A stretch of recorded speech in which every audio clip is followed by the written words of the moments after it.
నమస్తే. Welcome to RT seven TV news.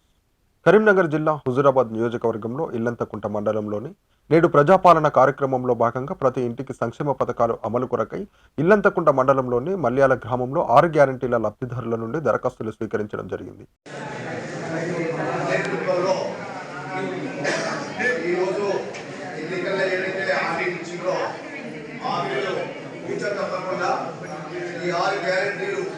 ప్రతి కుటుంబానికి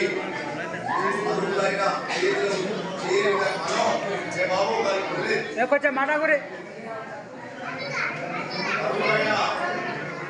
చేరే విధంగా ఖచ్చితంగా ప్రభుత్వ అధికారులు తహసీల్దార్ గారు కానీ గౌరవ సర్పంచ్ గారు కానీ కార్యదర్శి గారు కానీ